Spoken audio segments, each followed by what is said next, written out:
तुझ्या पॉडकास्टचा विचार कर, माझा करून काय टेन्शन घेऊ. ऍक्च्युली तुला सांगतो इट्स फॅन मोमेंट, त्याच्यामुळे तो असं थोडा हा म्हणून बोलते की तू माझा नको विचार कर, तू तुझ्या कामाचा विचार कर. आणि तो मला वाटतं तुझं पहिला गाणं होतं. तर ते गाणं जेव्हा शूट केलंस तू त्याच्यानंतर खूप काळ थांबलास तू. नंतर कामं वाढली, साहजिकच पेमेंटही वाढलं. बरोबर. गाण्याचा मला क्लास लावायचा होता.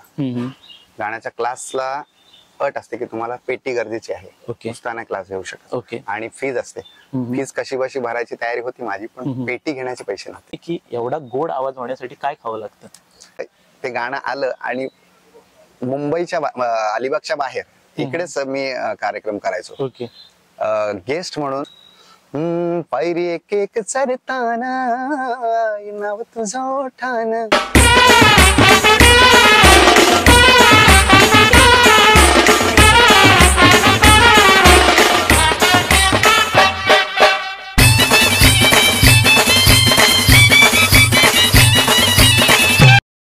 नमस्कार मित्रांनो, मी गणेश म्हात्रे तुमचं स्वागत करतोय आपल्या चॅनलवर डिनर विथ युट्यूब सेलिब्रिटी, ज्याची ओळख करताना मला खूप आनंद होतोय आणि ज्याची ओळख तुम्हा सर्वांना आहे. आपला योगेश दादा आग्रावकर वेळात वेळ काढून आलाय आणि विथ फॅमिली आलाय. त्याची फॅमिली पण थोड्या वेळात आपल्याला दिसणार आहे. तर योगेश दादा, तुझ्यासाठी काही शब्द आहेत ज्याने मी तुझं स्वागत करणार आहे. फुलांनी बुकेनी तुझं खूप जण स्वागत करतच असतील जिथे जिथे जातोस. तर दादाचं स्वागत मी शब्दांनी करतोय. ज्याचं गाणं ऐकल्यावर असलेल्या आनंदात पडते भर, ज्याच्या आवाजाची नाही कोणाला सर. प्लीज वेलकम गोड आवाज असलेला आपला योगेश दादा आग्रावकर. काय बात आहे, थँक्यू दादा. आणि छान बोला सगळी. दादा, तू आलास, वेळात वेळ काढून आलास आणि खूप तुझे इंटरव्ह्यू होतात, शोज होतात, ह्या सर्वातून वेळ काढून आलास. आणि प्रत्येक जणाला एक कुतूहल आहे की दादा एवढं छान गातो, दादाचं गाणं पॅशन आहे. पण मला तुला विचारायचं आहे की गाणं शिकलास कुठून तू? गाणं असं क्लासिकल वगैरे मी काय शिकलोय नाही. संगीत शिकलो नाही, पण ऐकून ऐकून सतत. आणि पूर्वी आमच्या ते पूर्वी म्हणजे अजूनही मारुतीचं मंदिर आहे आमच्या ते गावात. दर शनिवारी भजन असतात, त्या तिथे असायचो मी भजनासाठी. म्हणजे खूप आवडते तेव्हापासून. तिथून खरी सुरुवात झाली आणि त्याच्यानंतर बँजोत असायचो वाजवायला. अच्छा. तिथून तालाचं आणि हे जे सगळं आलंय ते तिथून आलंय खरं तर. रिदम. हा, बाकी असं खास शिकायला तर म्हणजे नाही जमलं. ओके. पण मला पडलेला जो प्रश्न आहे की योगेश दादा सिंगर आहे आणि सिंगर बोलल्यावर जास्त लक्ष येतं ते आवाजावर. बरोबर. ठीक आहे, पण तू स्वतःची एक फिटनेस मेंटेन केलीस. Okay. आणि जी मला वाटते खूप पहिल्यापासून केली, आत्ताच नाही, खूप आधीपासून केली. तर ती फिटनेस आणि गाणं ह्याच्यात साम्य नसताना सुद्धा तू फिट आहेस, हेल्दी आहेस आणि व्यवस्थित आपल्या शरीराची सांभाळ करतोय. तर ते कुठून आलं? म्हणजे पहिल्यापासून आवडच आहे जिमची वगैरे. पोट वगैरे जरा दिसलं की असं वाटतं अरे यार नाही नको, एक बारीक झालेलं चालेल पण पोट नको, असं पहिल्यापासून डोक्यात आहे. ओके. त्याच्यामुळे त्याच्यातून पण वेळ काढून जिम वगैरे माझी असते. अगदी जिमला नाही जायला भेटलं तरी घरी वॉर्मअप वगैरे माझा डेली असतो. पण मला माहितीये की योगेश दादाचा जो पहिला गाणं आहे तो खंदेरीच्या येताल जेव्हा, जर मी चुकत नसेल तर मला सांग. नाही, करेक्ट. पण तो गाणं एवढा गोड आहे आणि अजूनही आम्ही ऐकतो युट्यूबवर म्हण किंवा MP3 ऐकून आम्ही ते पाठ करतो की तू तो गाणं बोलला. आणि तो मला वाटतं तुझं पहिला गाणं होतं. तर ते गाणं जेव्हा शूट केलंस तू त्याच्यानंतर खूप काळ थांबलास तू, गाणी शूट नाही केली. मग ह्या प्रवासामध्ये गाणं शूट करायच्या आधी आणि गाणं शूट केल्यानंतर काय बदल झाले? जेव्हा पहिले कार्यक्रम करायचो किंवा कुठे जायचो तेव्हा साहजिकच पेमेंटचा इश्यू असायचा. बरोबर. कमी मिळायचं आणि कामं कमी मिळायची. ओके. ज्या वेळा खंदेरीच्या येताल तेव्हा गाणं आलं, खूप चाललं, त्याच्यानंतर कामं वाढली, साहजिकच पेमेंटही वाढलं. बरोबर. इतका म्हणजे फरक लगेच पडतो. तुमच्याशी लोकांची वागणूक बदलते, ट्रीटमेंट बदलते. बरोबर. एका गाण्याने तेवढा फरक पडला. पण हे सर्व जेव्हा तू केलंस तर त्याच्या मागे एक स्टोरी आहे की योगेश दादा नुसतं गाणं म्हणत नव्हता, तर गाण्यासोबत स्वतःचं एक काम पण चालवत होता. आणि हे मला वाटते खूप जणांना माहिती नाही योगेश दादा. कारण सर्वांना काय वाटतं माहितीये, योगेश दादा एक गाणं बोलला, त्याच्यावर हिट झाला आणि नंतर अजून गाणीच बोलतोय. पण त्याच्या एक बॅक स्टोरी आहे योगेश दादाची की योगेश दादानी खूप मेहनत केली, लाईफ मध्ये स्ट्रगल सुद्धा केलंय दादानी. आणि मला माहिती आहे, पण मला माझ्या प्रेक्षकांना सांगायला आवडेल की दादाची जी स्टोरी आहे ती तुम्ही दादाकडूनच ऐका, की खूप एक इन्स्पायरिंग स्टोरी आहे की एका रात्रीत तो स्टार नाही झालाय, त्यासाठी खूप रात्री त्याने मेहनत केली. बरोबर आहे. आता गाणं शिकायचं इथपासून सुरुवात. गाण्याचा मला क्लास लावायचा होता. गाण्याच्या क्लासला अट असते की तुम्हाला पेटी गरजेची आहे, ओके. नुसताना क्लास घेऊ शकत. ओके. आणि फीज असते. फीज कशी बशी भरायची तयारी होती माझी, पण पेटी घेण्याचे पैसे नव्हते. अच्छा. त्याच्यामुळे मला ते संगीत शिकता नाही आलं. ओके. पण प्रयत्न इतके केले, गाणं कुठलंही इतकं ऐकतो ना की ते जोपर्यंत बसत नाही, प्रॉपर गाता येत नाही, तोपर्यंत ऐकतो. कधी म्हणजे काय काय गाणी एवढी हार्ड असतात की ती 100-200 वेळा ऐकली तरी ती बसत नाही. ओके. ती मेहनत म्हणजे केली म्हणून आज थोडंफार जमते असं मला वाटतं. आणि त्या सगळ्यात घरची परिस्थिती आता खूप चांगली आहे माऊलीच्या कृपेने. पूर्वी परिस्थिती नव्हती व्यवस्थित, म्हणजे पेटी घ्यायला पैसे नव्हते. त्याच्यामुळे जॉब साहजिकच शिकायचं होतं. वडील लवकर गेले, त्याच्यामुळे जॉब करून अजूनही मी त्या जॉबची मला त्यासाठी किंमत आहे आणि मी जॉब करतोय. मी जॉब सोडला नाही. आता एवढं नाव झालंय, पैसे खूप चांगले मिळतात कार्यक्रमातून, जॉबची तशी गरज नाहीये. पण ज्या जॉबवर मी इथपर्यंत आलोय तो मला अजून सोडायची इच्छा नाही आणि मी करतोय. आणि महत्वाचं जॉब करण्याचं म्हणजे दुसरे कारण की जिथे जॉब करतोय ती लोक इतकी जबरदस्त आणि इतकी सपोर्टिव्ह, म्हणजे आई बाबांसारखी. अच्छा. कुठल्याही गाण्याचा प्रोग्राम असू दे, कॉम्पिटिशन असू दे, कॉलेजला काय असेल, सुट्टी घेऊन तू जा बिंदास. माझा आतापर्यंत TY पर्यंतचा जो खर्च आहे, मला 10वी नंतर मी शाळा बंद केली. ओके. आणि कामच करत होतो. नंतर त्यांच्या इथे लागलो. आमचे जोशी आहेत, जोशी फॅमिली आहे, त्यांच्या इथे मी आता जो काम करतोय. 10वी नंतर मग त्यांनी मला फोर्स केला की तू शिक शिक शिक. आणि त्यांनी आतापर्यंत TY पर्यंतचा सगळा खर्च त्यांनी केलाय माझा. अच्छा. आणि त्यांनीच प्रोत्साहन दिलं की तू गाणं तुला येतंय तर तू जरा दे लक्ष. आणि आत्ताही तुम्हाला सांगू ना, प्रोग्राम असतात, मी 10-12 दिवस त्या शॉप मध्ये नसतो, पण माझा पेमेंटचा 1 रुपया कट करत नाही. अच्छा. पण हे तू कुठे ना कुठे कमवलेलं आहेस, जे जो बोलतोयस ते तू कमवलेलं आहेस. आणि ते कमवण्यामाग एक काय बोलतो आपण, साफ मन असतं, ज्याच्याने तू तिथं काम केलंस की कुठलीही लाज न बाळगता की आज मी एक गायक आहे आणि मी हे काम का करू, हे न मनात धरता तू ते काम केलंस आणि अजूनही करतोय. आणि आम्हाला अभिमान आहे त्या गोष्टीचा की आमचा दादा सर्व एक यशाच्या शिखरावर आहे, तरी सुद्धा आपली जी मुळं आहेत ते विसरलाय नाही. आणि ह्यामध्ये तुला फॅमिली सपोर्ट जो होता, म्हणजे वहिनी आहेत, छोटी दिदी आहे, ह्यांचा जो तुला सपोर्ट होता अजूनही आहे, त्याबद्दल सांग. कारण खूप लोकांना माहिती नाही की दादाला किती मोठा सपोर्ट आहे फॅमिलीमध्ये. ऍक्च्युली फॅमिलीचा सपोर्ट नसता तर काय मला करताच आलं नसतं. घरची परिस्थिती नव्हती एवढी बरी, तरी सुद्धा कायम मिसेसनी सांभाळून घेतलं, सावरून घेतलं. आत्ताही जेव्हा बाहेर जातो मी, कधी कधी 2-2 दिवस पण घरी येत नाही. ओके. त्यावेळेला घर सांभाळायचं काम आणि एकूण सगळं सांभाळायचं काम मिसेस करते, म्हणून मला जमतं. Okay okay okay. पण दादा, तुला एक गोष्ट मला, म्हणजे ही माझीच नाही, खूप सारे तुझे चाहते आहेत आणि चाहता वर्ग आहे, त्यांना विचारायचं आहे की एवढा गोड आवाज होण्यासाठी काय खावं लागतं? असं काय नाही रे दादा, आवाज गोड असं नाही. हा, प्रॅक्टिस करायलाच लागते. बरोबर. भले तुम्ही क्लासिकल शिकले नसले तरी पण एखादं गाणं सतत ऐकायला लागतं आणि बारकावे बघायला लागतात. जोपर्यंत आपल्याला कळत नाही आपण काय चुकतोय, तोपर्यंत तुम्हाला काहीच येणार नाही. आणि तो मी सारखा प्रयत्न करतो, सारखा शिकत असतो, नवीन नवीन गाणी ट्राय करतो. कोळीच असं नाही, मी हिंदी बरा गातो. म्हणजे तुम्हें कोई और देखे तो जलता है दिल, बड़ी मुश्किलों से फिर संभलता है दिल, क्या क्या जतन करते हैं तुम्हें क्या पता, ये दिल बेकरार कितना ये हम नहीं जानते, मगर जी नहीं सकते तुम्हारे. म्हणजे ट्राय करत असतो, ऐकत असतो, नवीन जुनी सगळं अपडेट असतो. Okay okay. पण ह्या सर्वांमध्ये खाण्याचा विषय ह्यासाठी निघाला की आता तू सर्व दौरे करतोय, शो करतोयस, पण कधी कोणाला जेवताना दिसत नाहीस कुठेच. आणि माझ्या जेवणाच्या प्रोग्रामला आलास तर तुझं फेवरेट फूड कोणतं आहे? आता माझं फेवरेट फूड तसं मटणच आहे. ओके. आता मी खरं आत्ताची माझी परिस्थिती सांगायचं तर मी रात्री जेवत नाही. ओके. एक टाइमच जेवतो. ओके. बाहेर गेल्यावर मग तो प्रश्नच येत नाही जेवायचा. पण हे मी का बोलतोय माहितीये, मी आता तुझे जे शोज होतात आमच्या उरण तालुक्यामध्ये, तिथं तू जेव्हा पण येतोयस तू फक्त पाणी पिताना दिसतोयस, और खाल्लास तर एखादा फ्रूट. बाकी तू असं कधीच दिसत नाही की हा चल आलाय, काहीतरी जेवलाय, काहीतरी खाल्लंय.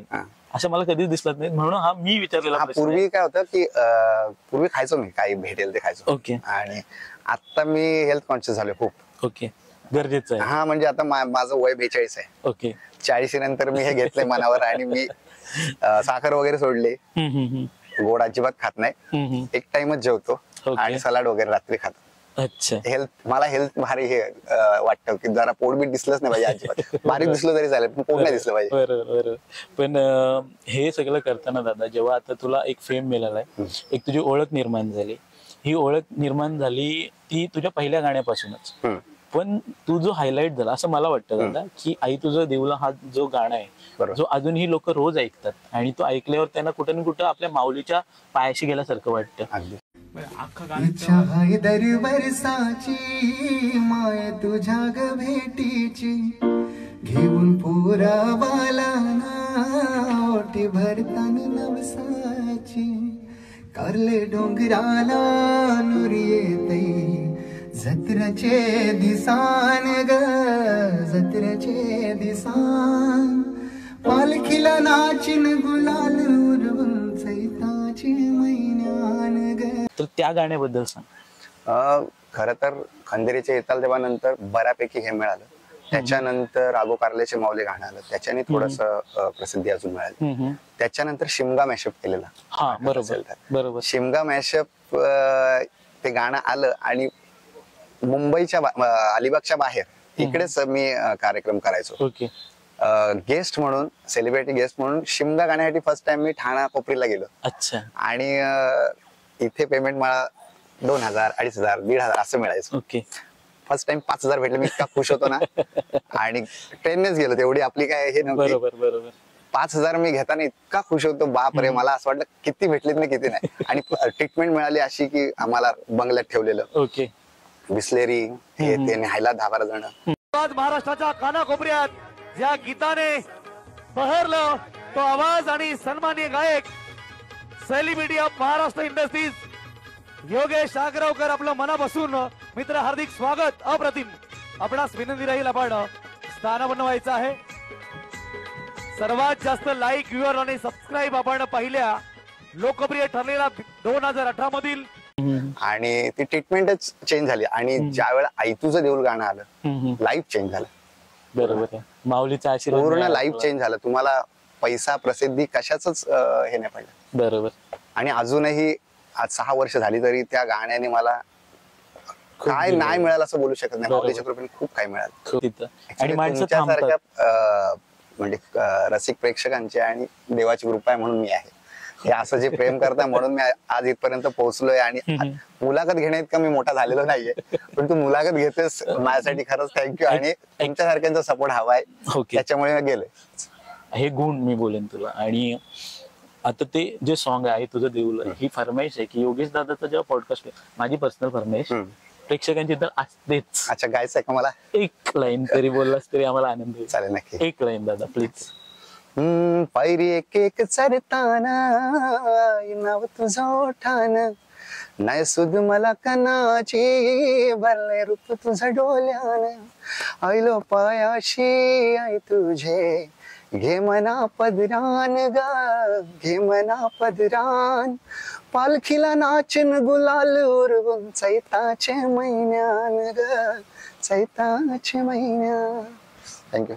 अगदी अप्रतिम दादा. म्हणजे माझं भाग्य मानेन. मला आणि गाताना काटा येतो माऊलीचं गाणं. जे काय मिळाले माऊलीमुळे मिळाले, त्याच्या वेळेस मला गाताना आणि ते मी फील करतो की माऊली आहे पाठीशी. पण दादा, मला अक्षरशः म्हणजे असं समाधान झालं की मी हे गाणं जे मी टीव्हीवर रोज किंबहुना आठवड्यातनं 2दा तरी ऐकतो, आणि मला आज लाईव्ह ऐकायला मिळालं. Thanks to you. Thank you so much. तू आलास. आणि मला तुला एक गोष्ट अशीच विचारायची आहे की तू जेव्हा शोज न जातोस किंवा वेगवेगळ्या माणसांना भेटतोस, तर एक फॅन इंटरॅक्शन होते तुझी. जसं मी पण तुझा फॅन आहे. पण प्रत्येक फॅन वेगवेगळा असतो, बरोबर. सेम फॅन नसतात. तर असं काही फॅन इंटरॅक्शन आहे की जो भेटल्यावर तुला असं वाटलं अरे हा काहीतरी वेगळाच होता? माझा मित्र आहे, तो फॅन म्हणून ओळख झाली, कल्पेश, तुमच्या इथलाच. हो. तो इतका त्यांनी मला फर्स्ट टाइम जेव्हा तो भेटला तेव्हा इतका मला त्यांनी प्रेम दिलं. आणि त्याने हातावर माझा टॅटू काढलाय काढलाय मला.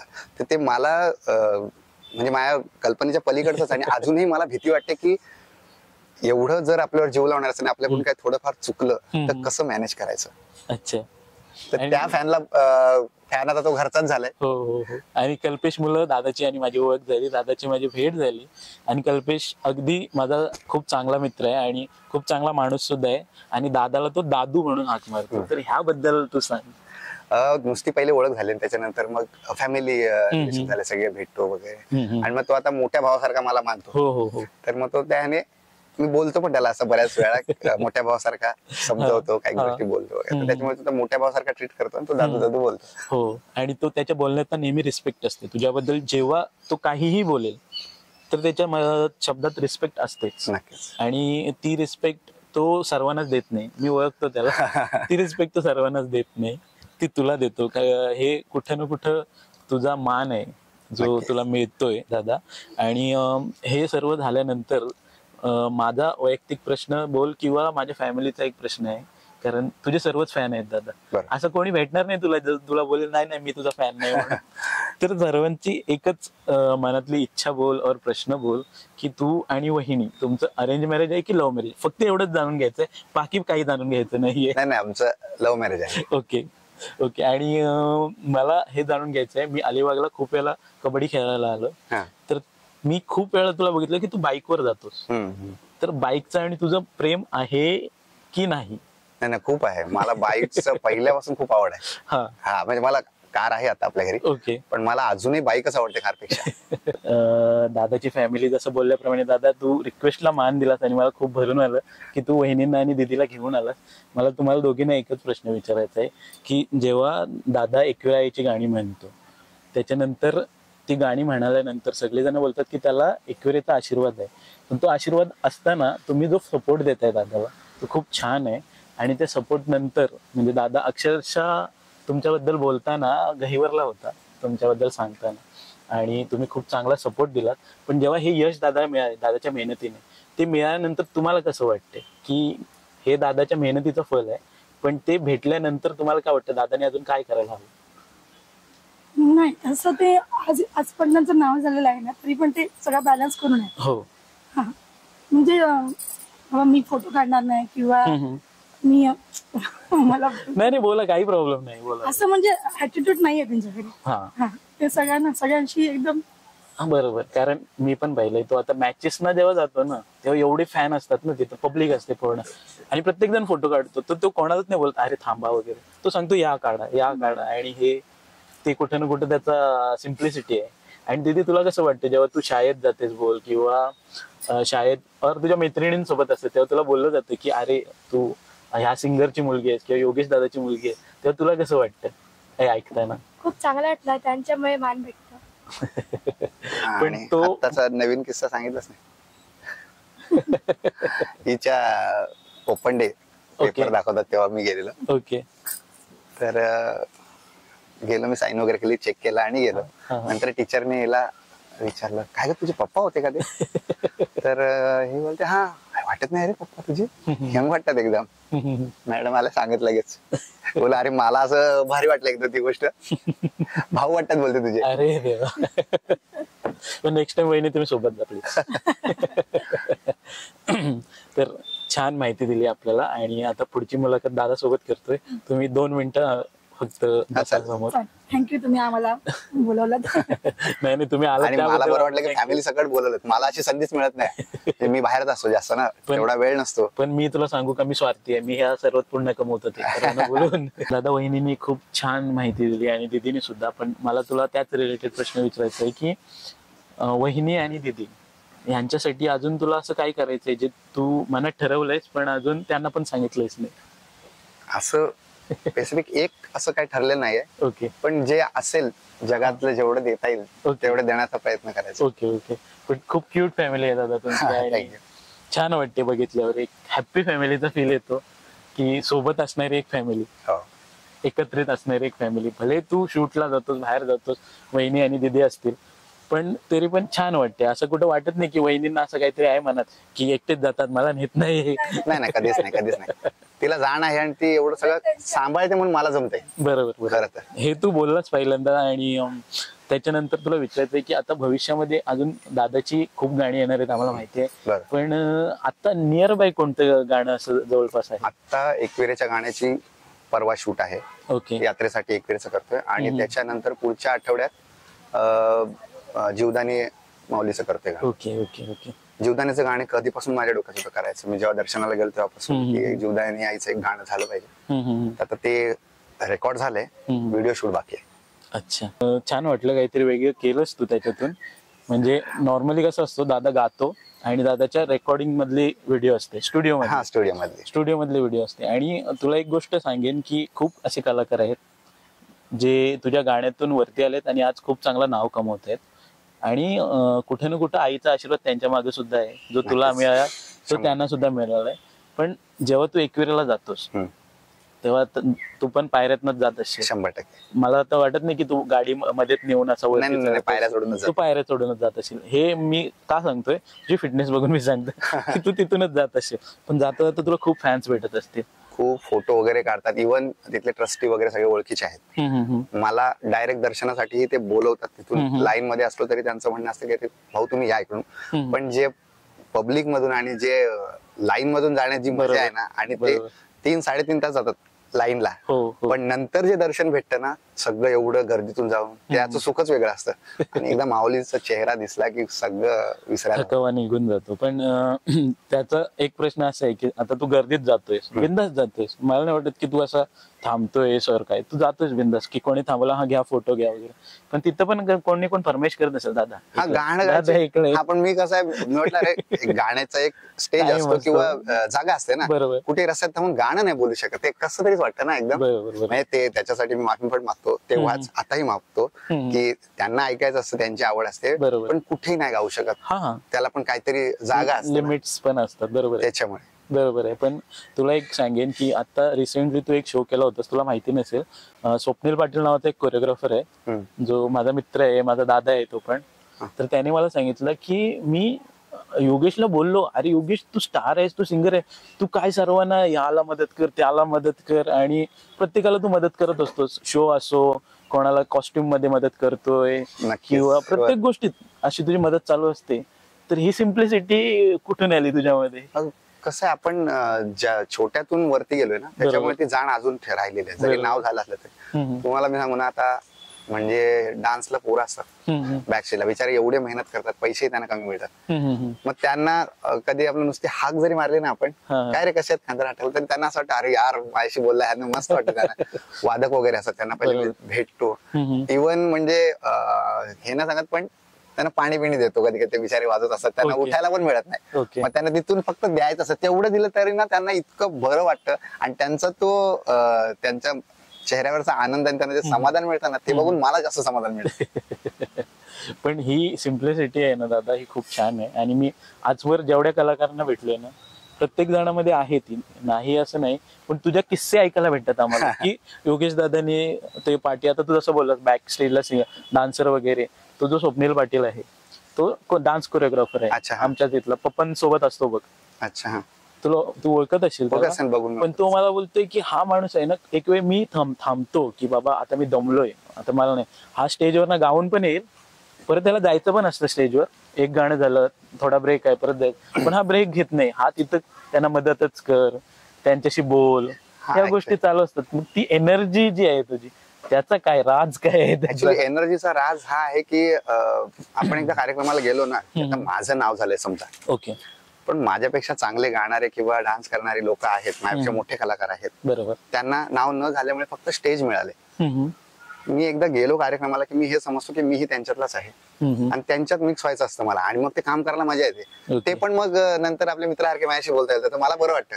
त्याच्यामुळे एनर्जी ऑटोमॅटिक येते. ओके, आणि ती पोरं कोणी असू दे, डान्सर्स असो, वादक असू दे, किंवा इतर पण काही गायक असतात, ते जाईपर्यंत मग आपल्याला आवाज येत राहील, दादा चालला, मस्त वाटतं, एकदम घरची लोक असल्यासारखं वाटतं एकदम. हा जो कोळिंबा रेस्टॉरंट आहे जिथं आपला शूट चालू आहे, आणि मला आत्ताच समजलं की तू पहिल्यांदा आलास. हो, तर तुझं आणि विक्रांत दादाची मैत्री आहे, काकी पण तुला ओळखतात, हो, खूप आधी, किंबहुना खूप जण ओळखतात इथं तुला. तर ह्या हॉटेलबद्दल, काकूंबद्दल आणि दादाबद्दल थोडक्यात जे तुला सांगायचं आहे, कारण मी बघितलं मगाशी तू जेव्हा भेटलास तेव्हा एवढी फ्रेंडशिप आहे तुमची, जी मला वाटते आत्ताची नाही, खूप जुनी आहे. खूप आधीपासून विक्रांत शूट करतो ना, हो. कॅमेरामॅन तर आहेच, आणि माझं सोडा त्याने खूप मोठी मोठी कामं केली आहेत. Okay. स्टार लोकांसोबत त्यांनी काम केलेलं आहे. Okay. पण एक कोळीवाड्यातलाच आहे. अच्छा. आम्ही पण कोळी आहे आणि ओळख पहिल्यापासून आहे. आम्ही कामं सोबत तर केलीत, पण त्याने आता जे त्याच्या मम्मी कडून जे करून घेतले आणि आज जे मम्मीने त्याच्या म्हणजे काकींनी जे नाव कमवलं ना, खरंच म्हणजे बरं वाटतं की आपल्या इथल्या माणसाचं असं नाव होतंय. आणि म्हणजे आपण आता त्यांच्यासमोर खूप छोटे आहोत. हो. एवढी लोक त्यांना ओळखतात आणि लांबून लांबून त्यांना इथे खास खायचं सोडून द्या, त्यांना बघायला येतात बरोबर. आणि फोटो काढायला येतात. त्यांच्यासोबत आता आपण कनेक्ट आहोत ह्याचा मला फार अभिमान वाटतो. आणि त्यांनी हे जे कमवलंय ना, त्यांच्या हिमतीवर, त्यांच्या ताकदीवर कमवलंय, त्यांच्या टॅलेंटवर कमवलंय. बरोबर. आणि खूप मोठी मदल मारली त्यांनी. खूप, आणि त्यांचं नाव इतकं झालं, मला इतकं आता बोलताना पण बघा काटे येते रांगावर. चार आलंय की असं नाव कमवणं खाऊ नाहीच आहे. बरोबर बरोबर. एवढ्या लोकांपर्यंत पोहोचणं कुठे ना कुठं, आणि ते रेसिपी थ्रू. कशा म्हणजे त्यांचं सुरुवातीला मी बघायचो ना व्हिडिओ विक्रांत टाकायचा, तर त्यात पटकन नाव नाही आले त्यांचं. हो हो. त्यांनी पण मेहनत केलेली आहे, त्यांचे खूप कष्ट आहेत, ते दिसत नाहीत सध्या लोकांना. मोठं सगळं मोठं दिसतंय. त्यांनी छोट्यापासूनच सुरुवात केली, घरापासून सुरुवात केलेली आहे, आणि आज त्या इथपर्यंत पोहोचल्यात. मला फार कौतुक वाटतं त्यांचं. आता दादा, मला तुला एक प्रश्न विचारायचा आहे, आणि तो मला वाटतं खूप जणांना चांगली माहिती दिला असं मला वाटतं, की आता खूप असे सोशल मीडियावर येत आहेत मुलं बोल किंवा मुली बोल, एकविरेचं गाणं बनवणं किंवा नवीन नवीन गाणी बनवतात, हल्ली गावागावात गाणी बनवतात. पण हे जे लोक येत आहेत त्यांना फेम नाही मिळत, मग ते नाराज होतात. तर तू अशा लोकांना काय सांगशील की त्यांनी काय करायला हवं जर गाणं ह्या क्षेत्रात त्यांना पुढे जायचंय किंवा नाव कमवायचं? आता सुरुवात जेव्हा माझी झालेली ना, मलाही वाटत होतं की आपलं एखादं गाणं यावं, लोकांपर्यंत जावं. पण मी हा विचार कधी केला नाही की माझं गाणं फेमस व्हावं. ओके.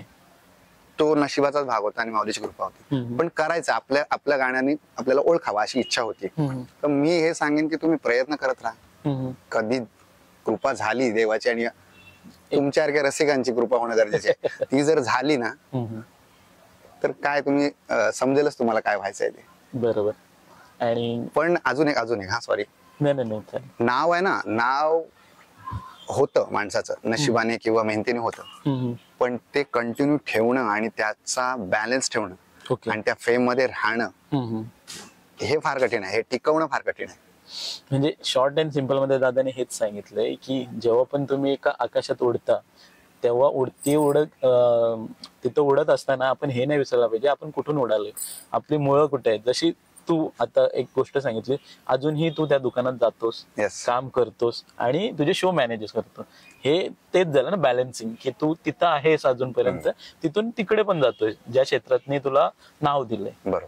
आणि खूप छान वाटलं दादा. आणि मी एकच कमेंट देईन तुला की तुझा आवाज ऐकताना सुद्धा मला असा खूप गोड फील येत होता की एका सिंगर सोबत बसलोय मी आणि त्याचा आवाज ऐकतोय, एवढ्या जवळ येऊन गाणं सुद्धा म्हणावंस तू. तर खूप थँक्यू दादा. आणि तुझ्यासाठी काही प्रेमाच्या भेटवस्तू आहेत. भेटवस्तू नको आहेत मला इथे बोलवलं आणि नाही दादा, ऍक्च्युली मुलाखत घेतील, मला व्यक्त होता आलं. पण दादा हे प्रेम आहे, हे भेटवस्तू म्हणजे हे आमचं प्रेम आहे. जी वेळ तुम्ही दिलीस, तुझी वेळ आमच्यासाठी खूप महत्वाची होती. असं काही नाही, ती तू घे आणि मला वाटते उघडून इथेच बघ. आणि तुला आवडली की नाही ते आम्हाला सांग, कारण तुझी ती रिॲक्शन बघायला मला खूप आवडेल. कारण तू डेली ब्लॉग नाही करत, त्याच्यामुळे ती करतच नाही, डेली ब्लॉगच करत नाही. पण ती रिॲक्शन आम्हाला बघायची आहे. इव्हन मला जे पाहणारे प्रेक्षक आहेत त्यांना सुद्धा बघायचे. तर तू ती घे आणि उघडून बघ आणि आम्हाला सांग तुला आवडते की नाही. आणि मला वाटते एकदा नलिनी काकूंसाठी मी चॉकलेट आणले होते जे माझ्या बायकोने बनवलेले, आणि आता तुझ्यासाठी बनवले. तर ते थोडं आणले. ते बरं, तुला आवडेल की नाही आवडेल मला माहिती नाही, पण प्रेमाने दिलेलं आणि मायेने दिलेलं सगळं आवडतं. ओके. कारण शाळ आणि गुच्छ हे तुला खूप जण देत आहेत. इव्हन खूप सारे माझ्या घरी जागा नाही ठेवायला. तू म्हणजे आलास तर समजेल तुला, घरात जागाच नाहीये ठेवायला. Thank you so much. आणि हे पण ताईंनीच बनवलेलं आहे का? हो, माझ्या बायकोनी बनवलं. थँक्यू ताई, मला हे दिलं तुम्ही, खरंच खूप आभारी आहे मी तुमचा. हे घे आणि उघडून बघ. Thank you so much. लगेच उघडतो. मला भारी, माझ्यापेक्षा हिला खूप आवड असते. आणि हे होममेड आहे. हा, कारण कल्पेश मला बोलला होता दादा खूप हेल्थ कॉन्शियस आहे. हा, मी साखर बिकर बंदच केले ना सध्या. हा, हे जरा काढायला.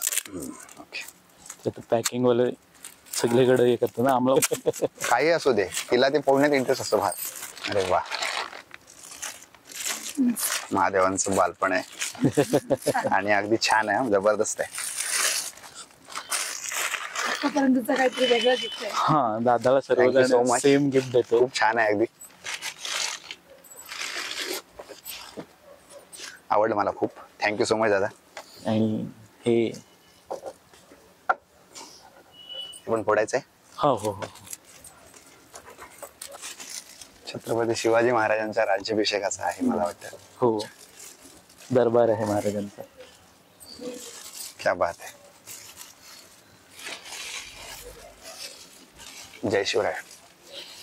तर मित्रांनो, योगेश दादाचा पॉडकास्ट खूप चांगल्या प्रकारे झालेला आहे. असेच खूप खूप चांगले असे कलाकार आपल्या पॉडकास्टला येणार आहेत. तर जास्तीत जास्त चॅनलला शेअर करा, सबस्क्राईब करा आणि बघत राहा dinner with YouTube celebrity. Till then, bye bye.